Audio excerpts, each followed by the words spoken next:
Hello views. அது October 19, 2004 Karur குளித்தலையை சேர்ந்த ஜோதிராமலிங்கம் அவர் மனைவி மீனாட்சியோட வாழ்ந்து வர்றாரு. இந்த குடும்பம் ஒரு சாதாரண நடுத்தர வர்க்கத்தை சேர்ந்தவங்க. ஜோதிராமலிங்கம் சின்னதாக தோட்ட வேலை பார்க்கறதும், மனைவி மீனாட்சி பணிக்கப்பட்டியில் இருக்கிற ஒரு கவர்மெண்ட் ஸ்கூல்ல டீச்சரா வேலை பார்த்துட்டு வராங்க. டெய்லி இவங்க ஸ்கூல் போறதுக்கு முன்னாடி வீட்டு வேலையை முடிச்சுட்டு ஸ்கூல் போறது ஒரு வழக்கமாக வச்சிருந்திருக்காங்க. அப்படி அவங்க ஸ்கூல்ல இருந்து வீட்டுக்கு போறவங்க பல கிராமங்களை கடந்து 15 கிலோமீட்டர் தூரத்துல இருக்கும். இதுக்கிடையில சில இடங்கள் தனிமையான பகுதியாகவும் இருக்கும். இதனால கரெக்டான டைமுக்கு போகணும்னு நினைச்ச டீச்சர் அவங்க ஓன் வெஹிக்கிளான டிவிஎஸ் 50 போயிட்டு வந்திருக்காங்க. காலையில 8:15 கிளம்பி 9 மணிக்கு ஸ்கூல் ரீச் ஆகிட்டு ஈவினிங் வேலையை முடிச்சுட்டு 5 மணிக்கு கிளம்புற அவங்க 5:45 வீட்டுக்கு வர்றது வழக்கமா வச்சிருந்திருக்காங்க. குறிப்பிட்ட இந்த டைம்ல எந்த இடத்துலயும் சேஞ்சஸ் இல்லாம ரொம்பவே பஞ்சுவாலிட்டியா இருந்திருக்காங்க டீச்சர். இன்னும் சொல்லணும்னா காலையில மீனாட்சி டீச்சரோட டிவிஎஸ் 50 சவுண்ட் கேட்டாலே மணி 8:15 கடிகாரத்தை பார்க்காம சொல்லுவாங்க. அந்த அளவுக்கு ஒரு பஞ்சுவாலிட்டி. இப்படிதான் குறிப்பிட்ட அந்த நாள்ல எப்பவும் போல ஸ்கூலுக்கு போன டீச்சர் மணி 6 ஆகிய வீட்டுக்கு வரல. இவ்வளவு நேரம் ஆகியும் மீனாட்சி வீட்டுக்கு வர்றதுனால அவங்க கணவர் ஸ்கூலுக்கு போயிட்டு அங்க இருக்கிற செக்யூரிட்டி மற்ற டீச்சர்ஸ் கிட்டயும் விசாரிக்கிறார். அப்படி அங்க விசாரிக்கும் போது அங்க இருந்த அத்தனை பேரும் சொன்ன பதில் ஒண்ணுதான்.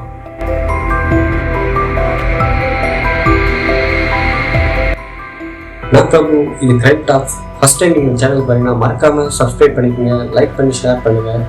வாங்க வீடியோக்குள்ள போகிறோம். அப்படி அவர் விசாரிக்கும் போது அங்க இருந்த அத்தனை பேரும் சொன்னது எப்பவும் போல மீனாட்சி டீச்சர் 5 மணிக்கே இங்கிருந்து கிளம்பி இருக்காங்கன்னு சொல்லியிருக்காங்க. ஸ்கூலை விட்டா வீடு, வீடை விட்டா ஸ்கூல்னு இதை தவிர வேற எங்கேயும் சொல்லாம போக மாட்டாங்கன்னு நினைச்சார் ராமலிங்கம்.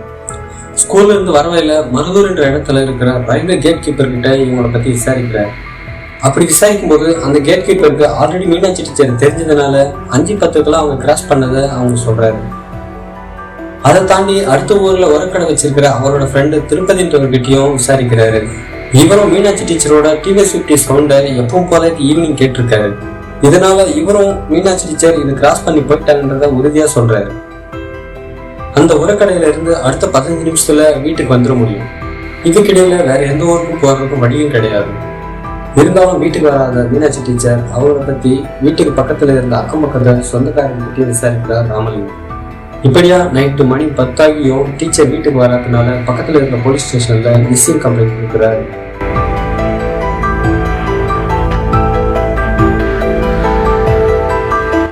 அப்படி அவர் கம்ப்ளைண்ட் கொடுத்ததுக்கு அப்புறம் போலீஸ் ஸ்கூல் கேட் கீப்பர் உரக்கடன்னு விசாரிக்கிறாங்க. இதை தவிர இவங்களால புதுசா எதுவும் கண்டுபிடிக்க முடியல. அடுத்தடுத்து இவங்களுக்கு வேற கேஸ் வரவே இந்த கேஸை கிடப்புல போடுறாங்க.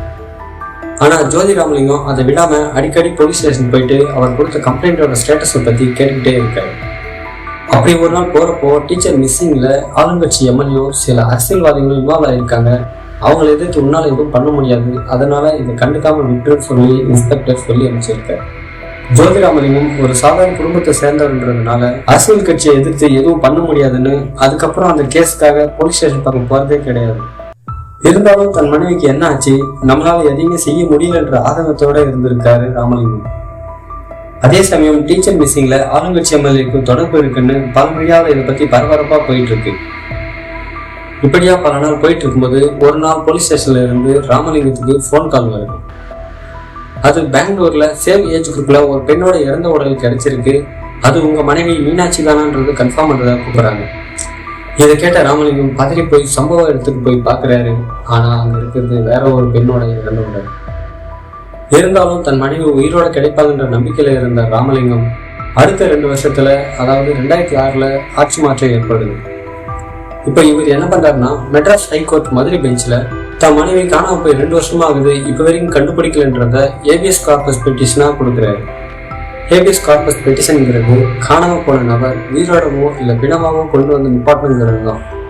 காணாம போனது ஒரு கவர்மெண்ட் ஸ்கூல் டீச்சர்ன்றதுனால ரொம்பவே சீரியஸா எடுத்துக்கிட்ட கோர்ட் கேஸை இப்போ சிபிசிஐடி கிட்ட ஹேண்ட் ஓவர் பண்றாங்க.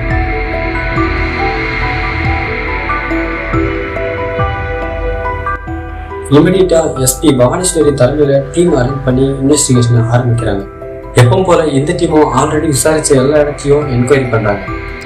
இது போல ரோட ஒட்டி இருக்கிற கிணத்துகள்ல ஏதாச்சும் தவறுதலா விழுந்திருக்கலாம்னு அந்த போய் தேடி பாக்குறாங்க. அங்கேயும் எந்த க்ளூவும் கிடைக்காம இருக்கு.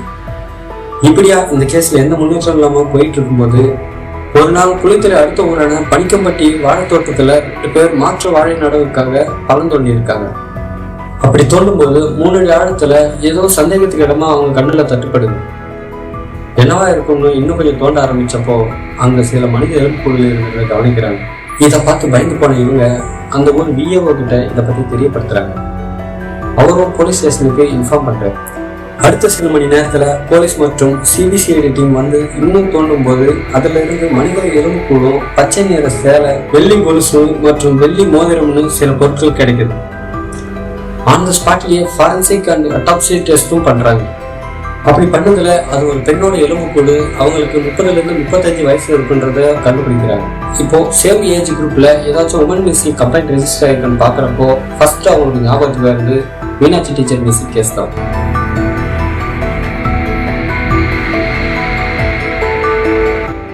இதை கன்ஃபார்ம் பண்றதுக்காக அவங்க கணவர் ஜோதிராமலிங்கத்தை ஸ்பாட்டுக்கு வர சொல்றாங்க.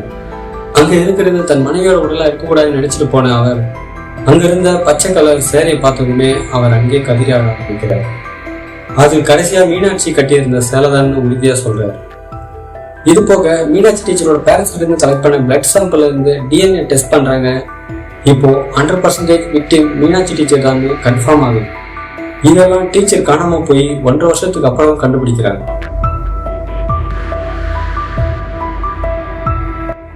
இப்ப வரைக்கும் எந்த குழுவும் கிடைக்காம திணறிட்டு இருந்த சிபிசிஐடிக்கு இதுக்கப்புறம் அவங்களோட இன்வெஸ்டிகேஷன் ரொம்பவே அசுர வேகத்துல முன்னேற ஆரம்பிக்குது. அடுத்து போலீஸ் இந்த தோட்டத்து உரிமையாளர் யாருன்னு விசாரிக்கும் போது அது ராஜேந்திரன்றவரோடது தெரிய வருது. இப்போ மறுபடியும் வேற ரக வாழை நடவு செய்யறதுக்காக குழி தோண்டும் போதுதான் இதெல்லாம் கிடைச்சிருக்குன்னு ஒரு ஸ்டேட்மெண்ட் கொடுக்குறார் ராஜேந்திரன். இவர் சொன்னதை வச்சு இந்த தோட்டத்துல யாருன்னா 2 வருஷமா வேலை பார்த்துட்டு வராங்கன்ற ஒரு லிஸ்ட் எடுக்கிறாங்க போலீஸ். அப்படி பண்ணதுல கிட்டத்தட்ட 20 பேர் கிட்ட தனித்தனியா என்கொயரி பண்றாங்க. அதுல சில பேர் மேல இவங்களுக்கு சந்தேகம் ஏற்பட அவங்களோட பினான்சியல் பேக்ரவுண்ட் செக் பண்ணும்போதுதான் சண்முகவேல்ன்ற மேல அதிகமா சந்தேகம் ஏற்படுது. அதாவது சண்முகவேல் கொஞ்ச நாளா சரியா வேலைக்கு போறது கிடையாது, வருமானமும் குறைவு. ஆனா குடும்ப செலவுக்கும் மனைவிக்கு நகை வாங்கி கொடுக்கறதுமா இருந்திருக்காங்க. ஊர்ல பலருக்கு தெரிஞ்சிருக்கு. இவனுக்கு பணம் எப்படி கிடைக்குன்றது எல்லாருக்கும் டவுட் வர ஆரம்பிக்குது. இதனால இவனையும் என்கொயரிக்கு கூப்பிடுறாங்க. ஆனா இவன் ஊர்ல இல்லைன்னு சொல்லிட்டு போக காட்டி வந்திருக்கான். ஒரு நாள் புலித்தலை உழவு சந்தையில இருக்கான்னு தெரிஞ்சுக்கிட்ட போலீஸ் அவன் அங்கேயே ரவுண்ட் பண்ணி பிடிக்கிறாங்க. இப்போ இவங்க ஸ்டைல்ல என்கொயரி பண்றப்பதான் ஆமா மீனாட்சி டீச்சரை கொலை பண்ணது நாங்க தான் கன்ஃபர்ஸ் பண்றோம். இப்ப வரைக்கும் சஸ்பெக்ட் லிஸ்ட்ல சண்முகவேல் மட்டும்தான் நினைச்ச சிபிசிஐடிக்கு என்ன நாங்கன்னு புதுசா சொல்றான்னு விசாரிச்சப்போ இதுல குமார்ன்ற இன்னொரு அக்யூஸ்டும் இன்வால்வ் ஆயிருக்கான்றது தெரிய வருது. அப்படி அந்த குமாரியை பிடிச்சு என்கொயரி பண்ணதுல இவங்க 2 பேரும் கன்ஃபஸ் பண்ணது இதுதான். குளித்துறை பாரதி நகர்ல இருக்கிற சண்முகவேலும் மருத்தூர்ல இருக்கிற குமாரும் 2 பேரும் ஃப்ரெண்ட்ஸா இருந்திருக்காங்க. இவங்க 2 பேரும் கட்டிட வேலைக்கு போறது வழக்கம். அப்படி வேலை இல்லாதப்போ லோக்கல்ல சாராயம் விற்கிறதுன்னு இருந்திருக்காங்க. அதே சமயம் இவங்க 2 பேருக்கும் குடிக்கிற பழக்கமும் இருந்திருக்கு. அப்படி ஒரு நாள் 2 பேருக்கும் எந்த வித வருமானமும் இல்லாம குடிக்க காசு எல்லாமே இருந்திருக்காங்க.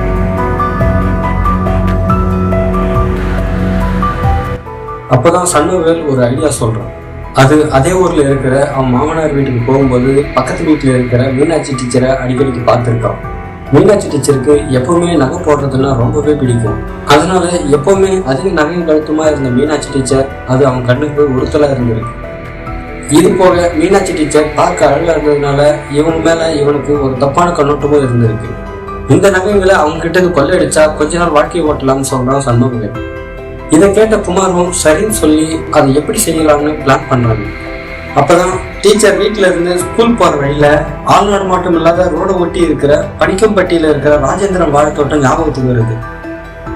இந்த இடத்தை இவங்களோட பிளான் எக்ஸிக்யூட் பண்ற இடமா முடிவு பண்றாங்க.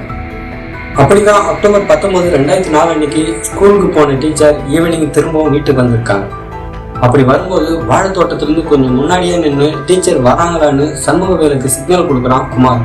அடுத்த கொஞ்ச தூரத்துல சண்முகவேல் யாருக்கும் சந்தேகம் வந்துடக்கூடாதுன்னு கத்திய வச்சு தென்னை மட்டையை சீவிட்டு இருந்திருக்கான். மீனாட்சி டீச்சர் வரதை தெரிஞ்சுக்கிட்ட சண்முகவேல் அவன் கையில இருந்து தென்னை மட்டையை அந்த பக்கமா திருப்புறான். இதனால அவங்க ஓட்டி வந்த டிவிஎஸ் 50யோட நிலத்தடுமாறி ரோட ஒட்டி பகுதியில் இருக்கிற வாழைத்தோப்புல விழுந்துடுறாங்க. பின்னாடியே வந்த குமாரும் சண்முகவேலும் மீனாட்சி டீச்சர் சத்தம் போடக்கூடாதுன்னு அவங்க கட்டியிருந்த சேலையை வாயில வச்சு திணிச்சிருக்காங்க. அங்கிருந்து வாழைத்தோப்போட நடுப்பகுதிக்கு அவங்கள வற்புறுத்தி இழுத்துட்டு போயிருக்காங்க. அப்படி போறப்போ இவங்க கிட்ட இருந்து தப்பிக்க நினைச்ச மீனாட்சி டீச்சர் அடுத்த கொஞ்ச நேரத்துல மயங்கி விழுந்துடுறாங்க. இது இவங்களுக்கு இன்னுமே வசதியா போயிருக்கு.